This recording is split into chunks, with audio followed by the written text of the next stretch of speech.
6 years after my younger brother and my fiancé passed away, I picked out a grave for myself. Before my final visit to their graves, my mother suddenly said, "Miles, you don't have to go this year." The truth is that they never died. I was startled for a moment before the two of them walked right out of my brother's room. My brother Sean put on a teasing smile as he draped an arm around the woman beside him. "I won the bet. I told you my brother would never figure it out. Who's going to be on top tonight, huh, Vera?" My so-called late fiancé, who used to cry whenever she saw me suffer even the slightest grievance, looked at me with open disdain. "He's just too stupid. We've been living next door this entire time, yet he never noticed." It was only then that I realized my mother forbade me from entering Sean's room. Not because it would make her grieve her son again, but because it was directly connected to the house next door. I was truly too foolish. Right up until a month before my death, I was still thinking about visiting their graves. "Why did you do this?" I suppressed the trembling in my body, asking Vera with red-rimmed eyes. After so many years, she was no longer gentle and sweet. Her gaze was cold and detached.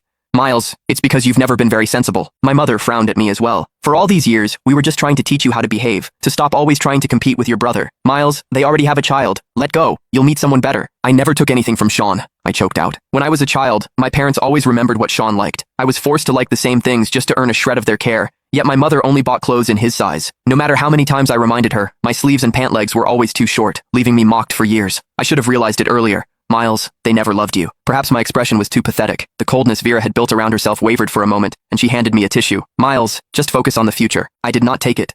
Sean put on a guilty act beside her. "Miles, I'm sorry. Vera and I haven't registered our marriage yet. I'll give her back to you." Suddenly, my mother raised her hand and slapped me. Hot pain flared across my face. I looked at her in disbelief, her voice cutting through the air.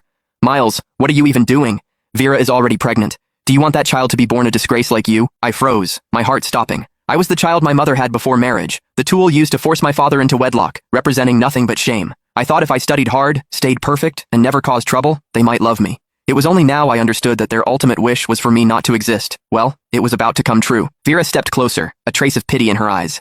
"Miles, we can still be friends. Sean and I will take good care of you." I backed away. "Don't touch me." 6 years of suffocating guilt. Every All Souls Day, I had wept at their graves, apologizing for a tragedy that never happened. Even my parents had helped them stage this performance. I looked at my mother. "The room you said I wasn't allowed to enter because it would be too painful. It connects directly to the house next door, doesn't it?" My mother's eyes flickered, but she nodded stiffly. "So what if it is? We did it so you could let go completely and live your life properly." "Live my life properly?" I let out a cold, sorrowful laugh. "You watched me live in guilt and longing while they lived happily next door. Is that what you call doing something for me?" "Miles, watch your words." My father finally came out of the study, his brows tightly furrowed. "They were in love. They only faked their death so you wouldn't be hurt. They've already suffered enough over the years. What else do you want?" "In love? Suffered?" The words pierced straight through my chest. At that moment, a notification popped up on my phone. My cemetery reservation was confirmed. I took off the ring I had recovered years ago from the rescue operation, placed it on the table, and said calmly, "I'm done here." The next day,